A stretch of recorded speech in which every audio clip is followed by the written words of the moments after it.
ಪ್ರೀತಿಯ ಮಿತ್ರರಿಗೆ ಮಧುಮಾಲಾ ಧ್ವನಿಸಿರಿ ಯೂಟ್ಯೂಬ್ ಚಾನಲ್ಗೆ ಆತ್ಮೀಯ ಸ್ವಾಗತ. ಕ್ಷಮೆಯ ಧರಿತ್ರಿ ಸಂಚಿಕೆ 63.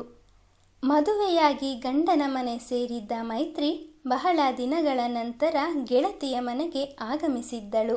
ಎಲ್ಲರೊಟ್ಟಿಗೆ ಊಟಕ್ಕೆ ಕುಳಿತ ದೀಪಕ್ ತಲೆ ಎತ್ತದೆ ಊಟ ಮುಗಿಸಿ ಮೇಲೆದ್ದವನು ಕೈ ತೊಳೆದು ಮನೆಯಿಂದ ಹೊರ ನಡೆದನು. ಕ್ಷಮಾ, ನಾನು ಹೀಗೆ ಹೇಳ್ತಾ ಇದ್ದೀನಿ ಅಂತ ಬೇಸರ ಮಾಡಿಕೊಳ್ಬೇಡ. ನನಗೆ ದೀಪುವಿನ ನಡವಳಿಕೆ ಏನೋ ಒಂದು ಬಗೆ ವಿಚಿತ್ರ ಅನಿಸ್ತದೆ. ಇಷ್ಟು ದಿನದಲ್ಲಿ ನಾನಾಗಿಯೇ ಮಾತನಾಡಿಸಿದ್ರೂ ಒಮ್ಮೆಯೂ ನನ್ನತ್ತ ನೋಡದವನು ಇವತ್ತೂ ಕೂಡ ಹಾಗೆಯೇ ನಡೆದುಕೊಂಡದ್ದು ನನಗೆ ಹೊಸತೇನೂ ಅನ್ನಿಸ್ಲಿಲ್ಲ. ಆದರೆ ದೀಪಕ್ನ ಗುಣಗಾನ ಮಾಡುತ್ತಿದ್ದ ಮೈತ್ರಿ ತನ್ನ ಮಾತನ್ನು ಅರ್ಧಕ್ಕೆ ಮೊಟಕುಗೊಳಿಸಿದಳು.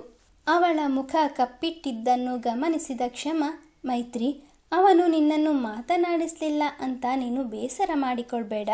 ನಿನ್ನ ಮಾತು ನಿಜ.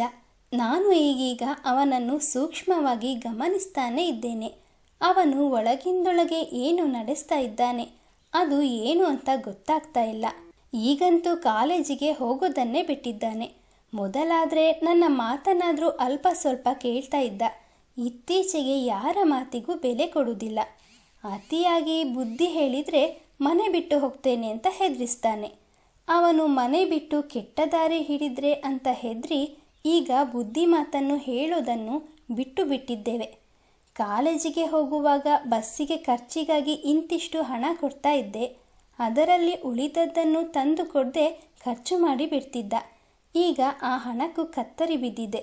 ತನ್ನ ಖರ್ಚಿಗಾಗಿಯಾದರೂ ಏನಾದರೂ ಸಂಪಾದನೆ ಮಾಡೋ ಬುದ್ಧಿ ಬರ್ತದೇನೋ ಅನ್ನೋ ಆಶಾಭಾವನೆಯಿಂದ ನಾನು ಅಮ್ಮ ದಿನ ದೂಡ್ತಾ ಇದ್ದೇವೆ ಎಂದು ಬೇಸರಿಸಿಕೊಂಡಳು. ಯೋಚನೆ ಮಾಡಬೇಡ, ಅವನ ಹುಡುಗು ಬುದ್ಧಿ ಆ ರೀತಿ ಮಾಡಿಸ್ತಾ ಇರಬಹುದು. ಮುಂದೆ ಅವನು ಕೂಡ ಜವಾಬ್ದಾರಿಯನ್ನು ಅರಿಯೋ ಕಾಲ ಬಂದೇ ಬರ್ತದೆ ಎಂದು ನೊಂದ ಗೆಳತಿಗೆ ಮೈತ್ರಿ ಭರವಸೆಯ ನುಡಿಗಳನ್ನಾಡಿದಳು.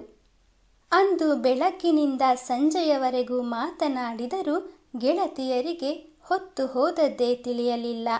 ಪ್ರತಿನಿತ್ಯ ಸೂರ್ಯಾಸ್ತ ಆಗುವ ಸಮಯದಲ್ಲಿ ಕಡಲ ತೀರದ ಬಳಿ ಭೇಟಿ ಮಾಡುತ್ತಿದ್ದ ಕೃಷ್ಣನಿಗೂ 1 ಗಂಟೆ ಮುಂಚಿತವಾಗಿ ಬರುವಂತೆ ಕ್ಷಮಾ ಸಂದೇಶ ನೀಡಿದ್ದರಿಂದ ಅವನು ಕೂಡ ಮುಂಚಿತವಾಗಿಯೇ ಬಂದು ಕ್ಷಮಾಳಿಗಾಗಿ ಕಾಯುತ್ತಿದ್ದನು.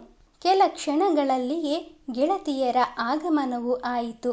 ಕ್ಷಮಾಳೊಂದಿಗೆ ಮೈತ್ರಿಯನ್ನು ಕಂಡೊಡನೆ ಕೃಷ್ಣ ಅತ್ಯಾಶ್ಚರ್ಯದಿಂದ ಕ್ಷಮಾಳ ಮಂದಸ್ಮಿತ ಮೊಗವನ್ನೇ ದಿಟ್ಟಿಸಿದನು. ಕ್ಷಮಾ ತನ್ನಿಬ್ಬರು ಗೆಳೆಯ ಗೆಳತಿಯನ್ನು ಒಬ್ಬರಿಗೊಬ್ಬರಿಗೆ ಪರಸ್ಪರ ಪರಿಚಯ ಮಾಡಿಕೊಟ್ಟಳು. ಕೃತಜ್ಞತಾ ಭಾವದಿಂದ ಇಬ್ಬರು ನಮಸ್ಕರಿಸಿದಾಗ ಮೂವರ ನಗು ವಿನಿಮಯವಾಯಿತು. ಮಿಸ್ ಮೈತ್ರಿ, ನಿಮ್ಮನ್ನು ನೋಡಿ ಬಹಳ ಸಂತೋಷವಾಯಿತು.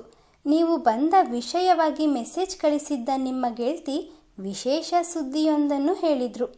ಕಂಗ್ರ್ಯಾಟ್ಸ್. ಬೇಗ ಮುದ್ದಾದ ಮಗುವನ್ನು ಹೆತ್ತು ನಮ್ಮ ಕಂಠಶ್ರೀಯವರಿಗೆ ಕೊಟ್ಬಿಡಿ. ನನಗಂತೂ ಅವರ ದುಃಖವನ್ನು ನೋಡೋದಕ್ಕೆ ಆಗ್ತಿಲ್ಲ ಎಂದು ಬೇಸರಿಸಿಕೊಂಡನು. ನಿಮ್ಮ ಹಾರೈಕೆಗೆ ತುಂಬ ಥ್ಯಾಂಕ್ಸ್. ಆದರೆ ನೀವು ಹೇಳಿದ ಈ ಕಂಠಶ್ರೀ ಯಾರು ಅನ್ನೋದು ನನಗೆ ಗೊತ್ತಾಗಲಿಲ್ಲ. ಕ್ಷಮಾಳಿಗೆ ತಿಳಿದಿರಬಹುದೇನೋ ಎಂದು ಅವಳತ್ತ ಮುಖ ಮಾಡಿದಳು.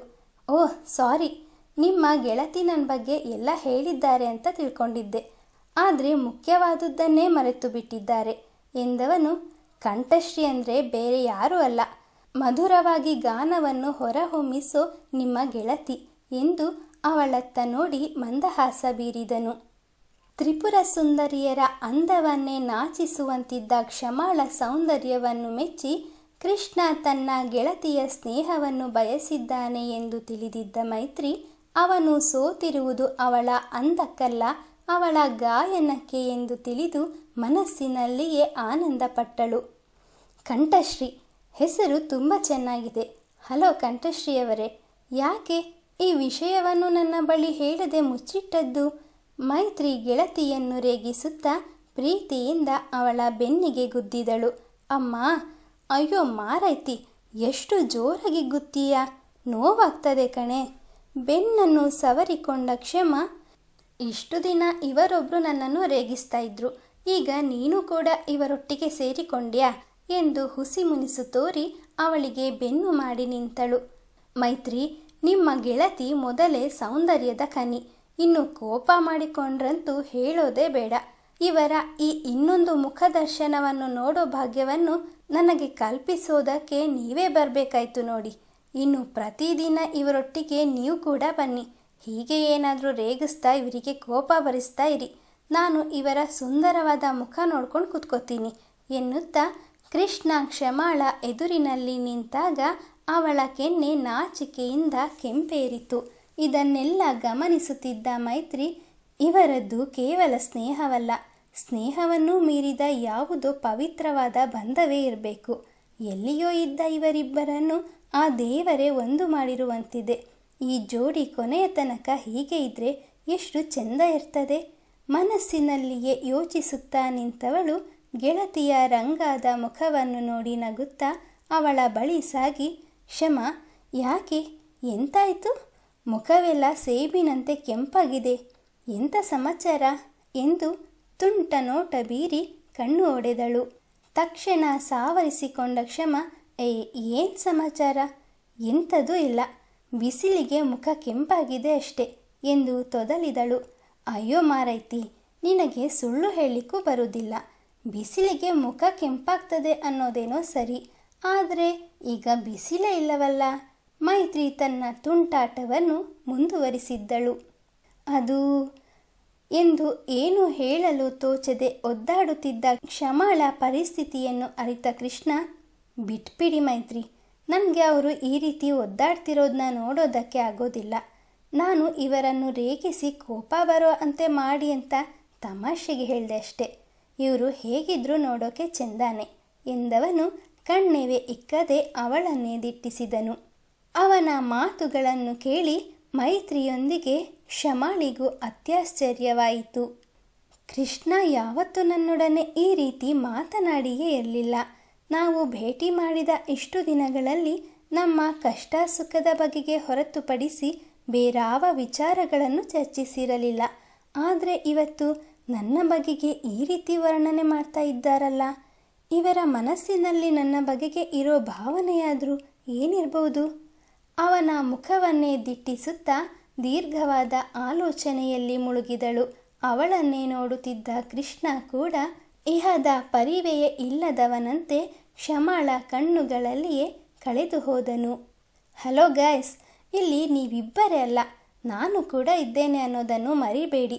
ತನ್ನ ಕೈಯನ್ನು ಅವರಿಬ್ಬರ ಮುಖದ ಮುಂದೆ ಅಡ್ಡಲಾಗಿ ಬೀಸಿ ಅವರಿಬ್ಬರನ್ನು ಎಚ್ಚರಿಸಿದ ಮೈತ್ರಿ, ನೀವಿಬ್ಬರು ನಿಮ್ಮ ಕೆಲಸವನ್ನು ಇಲ್ಲಿಯೇ ನಿಂತು ಮುಂದುವರಿಸ್ತಾ ಇರಿ. ನನಗೆ ನಿಂತು ನಿಂತು ಸಾಕಾಗಿ ಹೋಯಿತು. ನಾನು ಇಲ್ಲಿಯೇ ಪಕ್ಕದ ಬಂಡೆಕಲ್ಲಿನ ಮೇಲೆ ಕುಳಿತಿರ್ತೀನಿ ಎಂದು ಮುಂದಕ್ಕೆ ಹೆಜ್ಜೆ ಹಾಕಿದರೆ ಅವಳ ಮಾತುಗಳನ್ನು ಕೇಳಿದ ಅವರಿಬ್ಬರು ಇಷ್ಟರವರೆಗೂ ತಾವಿದ್ದ ಸ್ಥಿತಿಯನ್ನು ನೆನೆದು ಗಹಗಹಿಸಿ ನಗತೊಡಗಿದರು. ಬಂಡೆಯ ತುದಿಯಲ್ಲಿ ನಿಂತು ಜೋರಾಗಿ ನಗುತ್ತಿದ್ದ ಕ್ಷಮಾ ಇನ್ನೇನು ಇದ್ದಕ್ಕಿದ್ದಂತೆ ಆಯ ತಪ್ಪಿ ಕೆಳಗೆ ಬೀಳುವಳೇನೋ ಎಂದುಕೊಳ್ಳುವಷ್ಟರಲ್ಲಿ ಕೃಷ್ಣ ಅವಳ ಕೈ ಹಿಡಿದು ಕಾಪಾಡಿದ್ದನು. ಕ್ಷಮಾ, ಹೆದರುತ್ತಾ ಅವಳ ಬಳಿಗೆ ಬಂದ ಮೈತ್ರಿ, ಕ್ಷಮಾ, ನಿನಗೆ ಎಂಥ ಸಹ ಅಪಾಯ ಆಗಲಿಲ್ಲ ತಾನೆ ಎಂದು ಗಾಬರಿ ವ್ಯಕ್ತಪಡಿಸಿದಳು. ಕೆಳಗೆ ಬಿದ್ದಿದ್ರೆ ಎಂಥ ಆಗ್ತಿತ್ತೋ ಏನೋ, ಆದರೆ ಕೃಷ್ಣ ನನ್ನನ್ನು ಬೀಳೋದಕ್ಕೆ ಬಿಡಲಿಲ್ಲವಲ್ಲ. Thank you Krishna. ಮೆಲ್ಲುಸಿರಿನಲ್ಲಿ ಅವನಿಗೆ ಕೃತಜ್ಞತೆ ಸಲ್ಲಿಸುತ್ತಾ ಅವನು ಬಲವಾಗಿ ಹಿಡಿದಿದ್ದ ತನ್ನ ಕೋಮಲ ಕೈಗಳನ್ನು ನೋಡಿಕೊಂಡಳು. ನಿಮ್ಮ ಜೊತೆ ಸ್ನೇಹ ಬೆಳೆಸಿರೋದು ಬಿಡೋದಕ್ಕಲ್ಲ, ನಾನು ನಿಮ್ಮ ಜೊತೆ ಇರೋವರೆಗೂ ನಿಮಗೆ ಏನಾಗೋದಕ್ಕೂ ಬಿಡೋದಿಲ್ಲ ಎಂದವನು ತನ್ನ ಹಿಡಿತವನ್ನು ಮತ್ತಷ್ಟು ಬಿಗಿಗೊಳಿಸಿದನು. ಅವರಿಬ್ಬರ ಜೋಡಿಯನ್ನು ಕಣ್ತುಂಬಿಕೊಳ್ಳುತ್ತಿದ್ದ ಮೈತ್ರಿ ಮುಗುಳ್ನಕ್ಕು ಏನನ್ನೂ ಮಾತನಾಡದೆ ಪಕ್ಕದಲ್ಲಿಯೇ ಇದ್ದ ಪುಟ್ಟ ಬಂಡೆಯ ಕಲ್ಲಿನ ಮೇಲೆ ಕುಳಿತಳು. ಸಮುದ್ರದ ಅಲೆಗಳ ಭೋರ್ಗರೆತದ ಶಬ್ದಕ್ಕೆ ಎಚ್ಚೆತ್ತ ಜೋಡಿಗಳಿಗೆ ಒಂದು ಕ್ಷಣ ತಮ್ಮ ನಡೆಗೆ ತಮಗೆ ನಾಚಿಕೆ ಎನಿಸಿತು. ಬಂಡೆಯ ಕಲ್ಲಿನ ಮೇಲೆ ಕುಳಿತಿದ್ದ ಮೈತ್ರಿಯ ಬಳಿ ಬಂದು ಕುಳಿತ ಕ್ಷಮಾ ಈ ಹಿಂದೆ ಕೃಷ್ಣ ಬಿಡಿಸಿದ್ದ ಹಲವಾರು ಚಿತ್ರಗಳ ವಿಮರ್ಶೆ ಮಾಡುತ್ತಾ ಅವನ ಬಗೆಗೆ ಹೊಗಳಿಕೆಯ ಮಾತುಗಳನ್ನಾಡಿದಳು. ಮೈತ್ರಿ, ನಿಮ್ಮ ಗೆಳತಿ ಯಾವಾಗಲೂ ಹೀಗೆ. ನನ್ನ ಚಿತ್ರದ ಬಗ್ಗೆ ಹೊಗಳ್ದಿದ್ರೆ ಇವರಿಗೆ ಸಮಾಧಾನವೇ ಇರೋದಿಲ್ಲ. ಆದರೆ ನನಗಿಂತ ಇವರು ಬಹಳನೇ ಗ್ರೇಟ್. ಜೀವನದಲ್ಲಿ ಎಷ್ಟೆಲ್ಲ ನೋವು ತಿಂದಿದ್ರೂ ಏನೂ ಆಗೇ ಇಲ್ವೇನೋ ಅನ್ನೋ ಹಾಗೆ ಯಾವಾಗಲೂ ನಗ್ತಾನೆ ಇರ್ತಾರೆ. ನಿಜಕ್ಕೂ ಇವರು ನಮ್ಮಂಥವರಿಗೆಲ್ಲ ದೊಡ್ಡ ಇನ್ಸ್ಪಿರೇಷನ್ ಎಂದು ಕೃಷ್ಣ ಸಹಜವಾಗಿ ಕ್ಷಮಾಳನ್ನು ಶ್ಲಾಘಿಸಿದನು. ಅವನ ಮಾತಿಗೆ ಜೊತೆಯಾದ ಮೈತ್ರಿ, ನಿಮ್ಮ ಮಾತು 100ಕ್ಕೆ 100ರಷ್ಟು ಸತ್ಯ ಕೃಷ್ಣ. ನಾವಿಬ್ಬರು ಬಾಲ್ಯ ಗೆಳತಿಯರು ಅಲ್ಲದೆ ಹೋದರೂ ಕಾಲೇಜಿನಿಂದ ಇವಳು ನನಗೆ ಬಹಳ ಚಿರಪರಿಚಿತ. ಬಾಲ್ಯದಲ್ಲಿಯೇ ಹೆತ್ತ ತಾಯಿಯನ್ನು ಕಳೆದುಕೊಂಡು ತಂದೆಯ ಪ್ರೀತಿಯಿಂದಲೂ ವಂಚಿತಳಾಗಿ ಬೆಳೆದವಳು. ಆದರೆ ತಂದೆಯ ಪ್ರೀತಿ ಇನ್ನೇನು ಕೈಗೆಟುಕುವುದರಲ್ಲಿಯೇ ತಂದೆಯನ್ನು ಸಹ ಕಳೆದುಕೊಂಡ್ಳು. ಮತ್ತೊಬ್ಬ ಮದುವೆ ಆಗ್ತೇನೆ ಅಂತ ನಂಬಿಸಿ ಮೋಸ ಮಾಡಿ ಹೋದ. ಇಷ್ಟೆಲ್ಲ ಆದರೂ ಸಹ ಬಂಡೆ ಕಲ್ಲಿನಂತೆ ಯಾವುದಕ್ಕೂ ಜಗ್ಗದೆ ತಲೆ ಎತ್ತಿ ಜೀವನವನ್ನು ಸಾಗಿಸ್ತಾ ಇದ್ದಾಳೆ. ನನಗೆ ಒಂದೇ ಒಂದು ಆಸೆ, ಈ ನನ್ನ ಸದ್ಗುಣ ಸಂಪನ್ನೆ ಗೆಳತಿಗೆ ಒಬ್ಬ ಒಳ್ಳೆಯ ವರ ಸಿಕ್ಕಿದ್ರೆ ಖಂಡಿತವಾಗಿಯೂ ಇವಳ ಬಾಳು ಬಂಗಾರವಾಗ್ತದೆ. ಏಕತಾನತೆಯಲ್ಲಿ ಮಾತನಾಡುತ್ತಿದ್ದ ಮೈತ್ರಿ ಆಪ್ಯಾಯತೆಯಿಂದ ಕೃಷ್ಣನನ್ನೇ ದಿಟ್ಟಿಸಿದಳು. ಅವಳ ಮುಖಭಾವನೆಯನ್ನು ಕೃಷ್ಣ ಅರಿತನಾದರೂ ನಿರ್ವಿಕಾರ ಚಿತ್ತದಿಂದ ಕ್ಷಮಾಳತ್ತ ಮುಖ ಮಾಡಿದನು. ಕೃಷ್ಣ, ಏನು ಯೋಚನೆ ಮಾಡ್ತಾ ಇದ್ದೀರಾ? ನನ್ನ ಆಸೆ ನೆರವೇರ್ತದೆ ತಾನೇ? ಮೈತ್ರಿ ಎಂದಾಗ ಒಂದು ಕ್ಷಣವೂ ಯೋಚಿಸದ ಕೃಷ್ಣ, ಯಾಕೆ ನೆರವೇರೋದಿಲ್ಲ? ಇವರು ಹಿಂದಿನದನ್ನೆಲ್ಲ ಮರೆತು ಮದುವೆಗೆ ಸಿದ್ಧರಾದರೆ ಖಂಡಿತ ನೆರವೇರುತ್ತೆ ಎಂದು ಧ್ವನಿ ಏರಿಸಿ ಉತ್ಸುಕನಾಗಿ ನುಡಿದವನು, ನಾನು ಕೂಡ ಇವರ ಆ ಮಾತಿಗೆ ಕಾಯುತ್ತಿದ್ದೇನೆ ಎಂದು ಮನದಲ್ಲಿಯೇ ಹೇಳಿಕೊಂಡನು. ಈಗ ನನ್ನ ಮದುವೆಯ ವಿಷಯ ಎಂತಕ್ಕೆ ಬಂತು?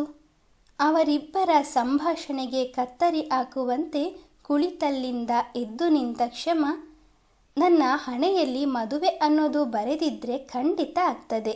ಮೈತ್ರಿ, ನನ್ನ ವಿಚಾರ ಬಿಡು. ನಿನಗೆ ಅವತ್ತೇ ಫೋನಿನಲ್ಲಿ ಹೇಳಿದ್ನಲ್ಲ, ನನಗೆ ಹೆತ್ತ ತಾಯಿ ಇಲ್ಲದೆ ಹೋದರೂ ಚಿಕ್ಕಮ್ಮನಿಂದಾದರೂ ಅಮ್ಮನ ಪ್ರೀತಿ ಸಿಗ್ತಾ ಉಂಟು. ಆದರೆ ಪಾಪ ಕೃಷ್ಣ ಅವರಿಗೆ ಹೆತ್ತ ತಾಯಿ ಇದ್ದರೂ ಕೂಡ ಅಮ್ಮನ ಪ್ರೀತಿಯಿಂದ ವಂಚಿತರಾಗಿದ್ದಾರೆ ಅಂತ. ಜೀವನದಲ್ಲಿ ಇವರು ನನಗಿಂತ ಹೆಚ್ಚು ನೋವು ತಿಂದಿದ್ದಾರೆ. ಇವರ ಕಷ್ಟದ ಮುಂದೆ ನನ್ನದು ಏನೇನೋ ಅಲ್ಲವೇನೋ ಅನ್ನಿಸ್ತದೆ ಎಂದು ಅವನ ಹಿಂದಿನ ಜೀವನವನ್ನು ನೆನೆದು ಭಾವುಕಳಾದಳು. ಅವಳ ಹೆಗಲ ಮೇಲೆ ಕೈ ಇರಿಸಿದ ಮೈತ್ರಿ ಕೃಷ್ಣನನ್ನು ಕುರಿತು, ಕೃಷ್ಣ, ನಿಮ್ಮಂತಹ ಸಹೃದಯದವರಿಗೆ ದೇವರು ಯಾವತ್ತೂ ಮೋಸ ಮಾಡೋದಿಲ್ಲ. ಚಿಂತಿಸಬೇಡಿ, ಎಲ್ಲವೂ ಒಳಿತೇ ಆಗ್ತದೆ ಎಂದು ಭರವಸೆಯ ಮಾತುಗಳನ್ನೇಳಿದಳು.